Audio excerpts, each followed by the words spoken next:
Okay, we're going to hear from Greg Connelly. I'm going to pass the don't on the stage. Well, how can I follow that? But I too want to talk about the sale of the Toronto Community Housing houses. I'm not a tenant of Toronto Community Housing, but I'm just a citizen who cares about these houses and the place that they play, not just for the people who live there, but for the entire city. And what I also want to talk is about the business issues, the business case that's being put forward by Toronto Community Housing. So, if you read the press releases that come out of Toronto Community Housing, if you read the newspaper, it says that TCHC hopes to sell these houses, raise $300 or so million, and use that money to fix $650 million backlog of capital repairs and other buildings. So, what's wrong with that? Well, we've already heard from Susan what's wrong for people who live there, for the people who will be uprooted and who will lose their homes. But another thing that's wrong with that is that that's not actually what the Toronto Community Housing Board voted on back in October. For that meeting, Toronto Community Housing staff brought forward a report saying TCHC needs an extra $100 million per year to keep its buildings in good repair. In other words, this is not about one-time repairs and then you're all caught up. This is about raising money every single year. And you know, I agree with this. I think that's smart thinking. We know that back in 2008, TCHC was telling us it had a $300 million backlog. Susan was telling you about that. And then, through the success of its efforts and just some sheer good timing, it got an astounding $279 million. What a triumph. And ended up, 3 years later, with a $650 million in the hole. How did it happen? Well, it's a structural problem, right? Structural in every sense of the word. And it's a problem that selling 700 houses won't fix. Here's the actual TCHC proposal. Sell all the houses, take the money from the sales, put it in low-risk deposits at what they call a conservative rate of 5% per year. And then after you deduct the costs of lost revenues, you will get $12 million per year from that. Well, first of all, I have to say, I want to know where these conservative 5% per year investments are, because that's where I want to put my money. You know, when I looked, I'm not an investment expert, I don't pretend I am, but when I talk to people who are involved in investment, when I looked at stuff from TD Waterhouse, they were saying, well, 2.5% is probably more like it. At that rate, TCHC will net only $4 million, and that's 4% of what it needs to raise. So to gain this measly 4%, look at the grief it caused. Yes. Look at all the suffering that it's going to cause for people. But there's other things too. Toronto will have 700 fewer affordable homes. And look around you, folks. Who is building family-sized rental housing these days? It's just not happening. We will lose the mix in mixed-income neighborhoods. You know, I live on Ashdale Avenue in Ward 32. This used to be a real working-class street.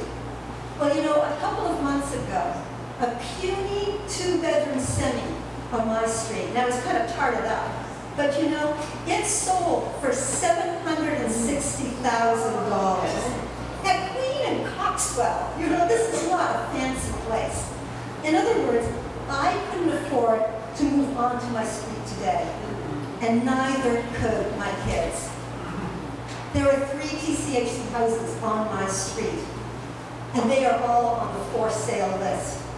Right now, they are the only way someone who makes less than $100 grand a year can move onto that street. And you know, I just refuse to see my street become a place where only the 1% can afford to live.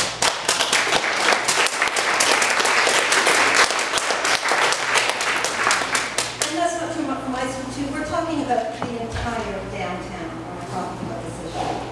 Are there other alternatives? Well, I think that there are. But you know, thinking through them takes a bit of time, more time than between now and January at the council meeting. We really need two sets of solutions. We need solutions for the $100 million a year problem, and we also need a solution for these houses. And I'm going to be a bit controversial, I think. Maybe I'm going to get some argument. That would be fun, too. My view is, and you know, I think there are a lot of staff at TCHC who would back me up on this, that TCHC cannot manage these houses for beans. They have not done a good job of it. They have not been well maintained. And you know, it's because TCHC is just not set up for it. They've been struggling with this issue for years and years, really ever since TCHC was formed, trying to figure out what to do. On the $100 million a year problems, TCHC has already come up with some great win-win solutions, like cutting utility bills. That helps TCHC's bottom line and it helps the planet.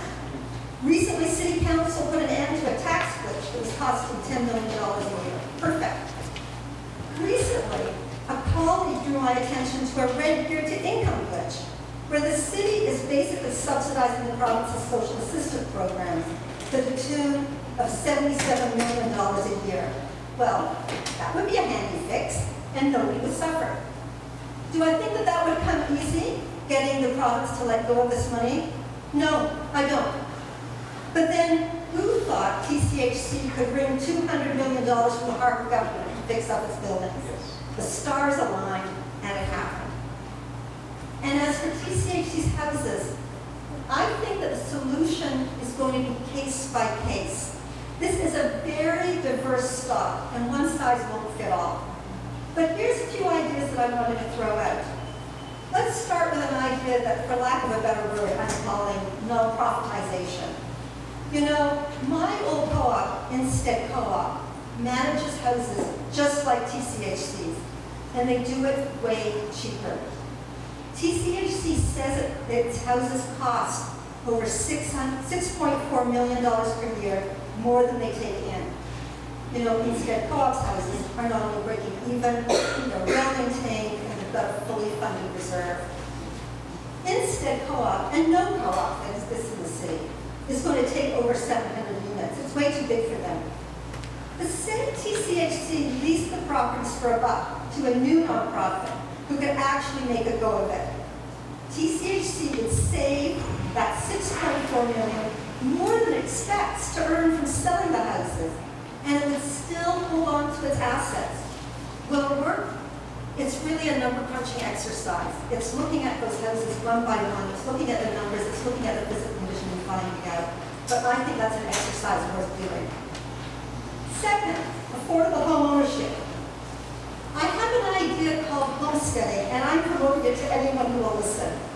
And I've written lots about this idea on my blog, so if you're interested in this sort of thing, I'm going to pitch for my blog. It's called openingthewindow.com. I hope you'll check it out. But you know, there are other ideas out there too. Ones that harness the labor of volunteers, of youth, and of owners themselves to keep these homes affordable and still allow TCHC to recoup the values of these houses. Some houses, the ones where a group of adults are now connected with an agency or community organization, are crying out to be converted into supportive housing. And Susan, I'm going to disagree with you a bit because, you know, I think that there are some houses. When you go through all those lists of houses, are there ever any times when a property should be sold? You know, if you have one of those $1 million sites that I keep reading about in the papers, if you have a house that's uninhabitable, it's so far gone that you can't be occupied, I would say, yes, redevelop it, sell it, get the money from those houses. That's not going to hurt the individuals living there. What I would really love to see, I'd love to see a bunch of experts get together. Let's get ownership people like Habitat for Humanity, get the home ownership alternatives people like. Talk to the people who actually manage scattered housing successfully in the city. Let's get the smart people who know about innovative financing.